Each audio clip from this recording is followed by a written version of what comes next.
Hey, book lovers. Want to hear a story?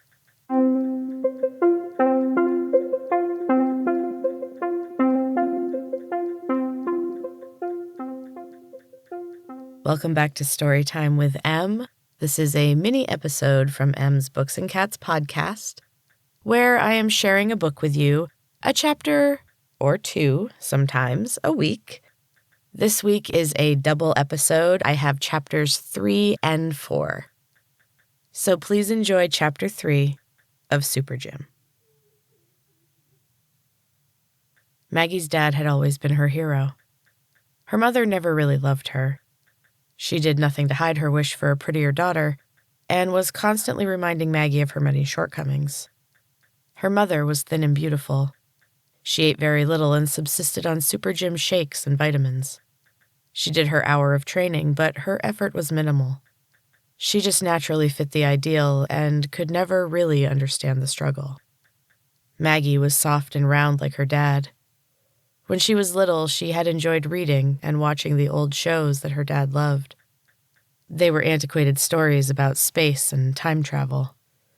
Maggie had often wished that she could be beamed somewhere far, far away from the city, and her mother, and the SuperGyms.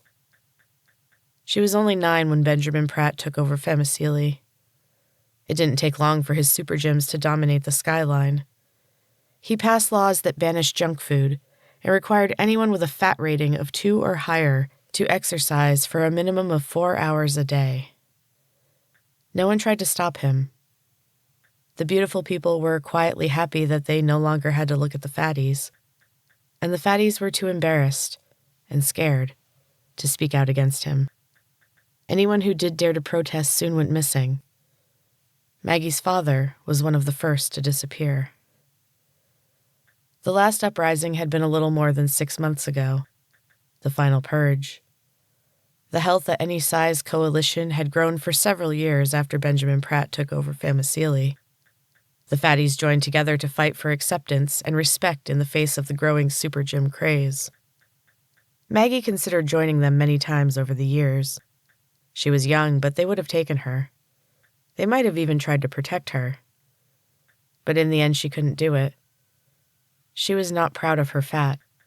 Her body was an embarrassment, and she did not want to draw attention to her flab. It was a good decision. Every member of the organization was eventually hunted down and killed. Mr. Pratt declared they were a plague on Famicili. He wanted them exterminated like bugs. So they were wiped out of existence. Maybe there were others, but if so, they had abandoned their cause and bought a SuperGym membership.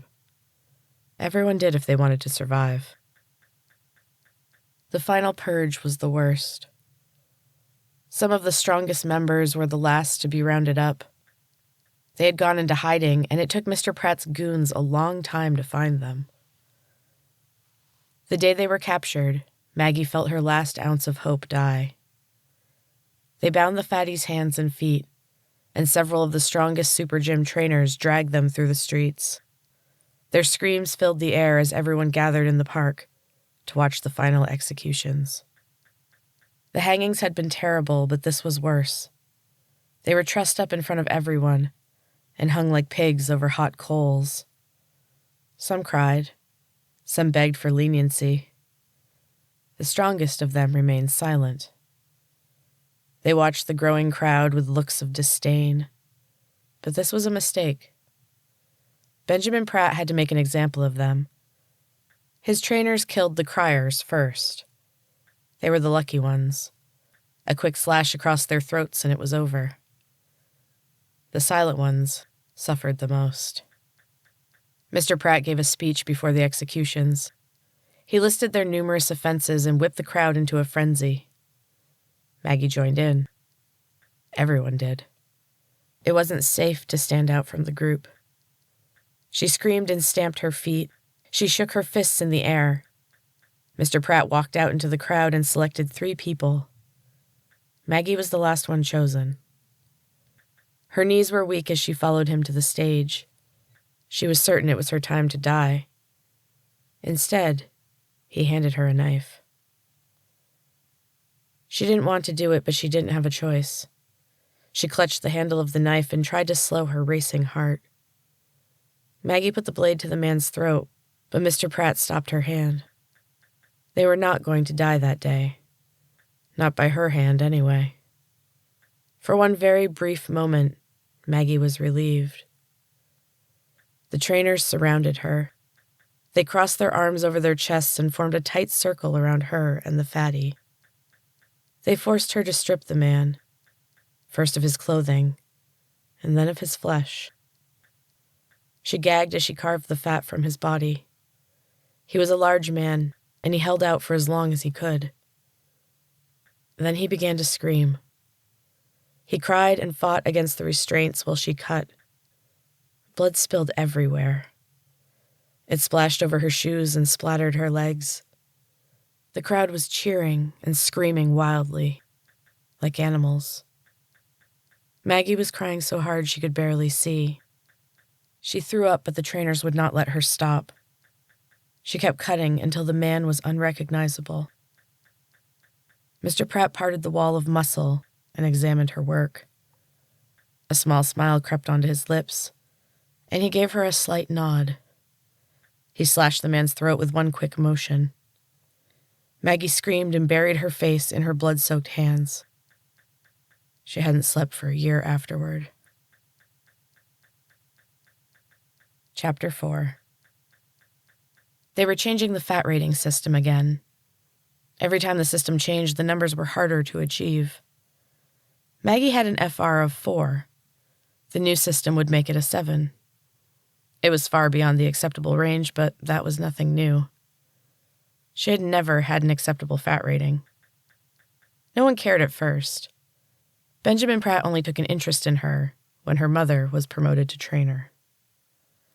As a trainer, her mother could no longer be seen with Maggie in public. Mr. Pratt moved Maggie into a small apartment with a girl named Monica and paid Tessa to train her for 2 hours every day. This was in addition, of course, to the 4 hours that clients with her FR were required to do daily. Mr. Pratt made Maggie an office assistant at the newest SuperGym. Her life was under constant scrutiny. She couldn't escape the watchful eyes of the trainers, but it made no difference. Her weight refused to budge. It made Mr. Pratt angry, but he usually took his anger out on Tessa. He had slapped Tessa repeatedly during a heated argument the previous week. That day, Maggie had stepped on the scale and gained 6 pounds. Thor finished Maggie's workout that day. It was her first time training with him, and she never wanted to work with him again. His style was completely different. He didn't yell like Tessa and the other trainers. He didn't need to.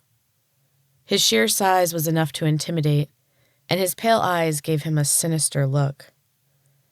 Maggie was briefly attracted to him, until he threw a heavy dumbbell at her face. Today, he merely pointed to the squat rack. She eyed the bar warily. The plates were stacked on either end, and she knew she couldn't lift it.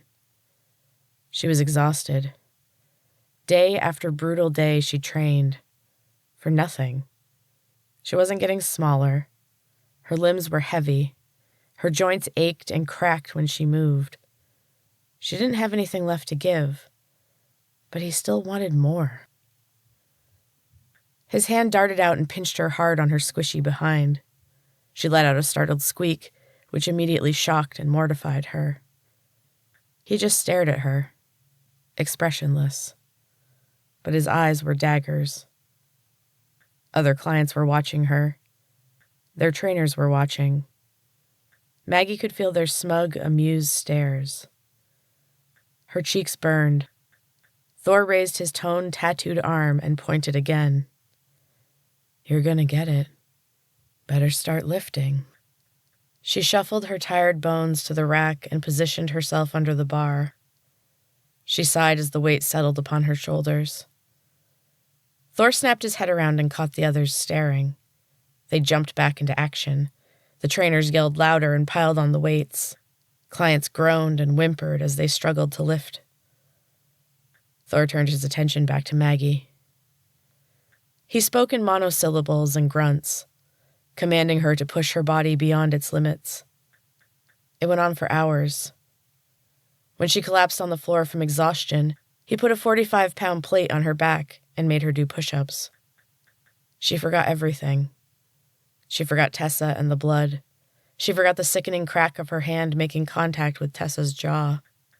Even the throbbing pain in her wrist was forgotten. She was beyond thinking.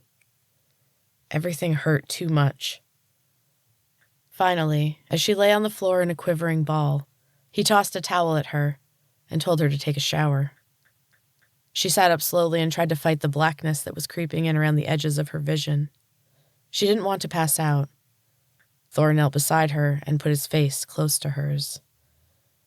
"You made a big mistake, Maggie. Tessa was a kitten, and you're mine now."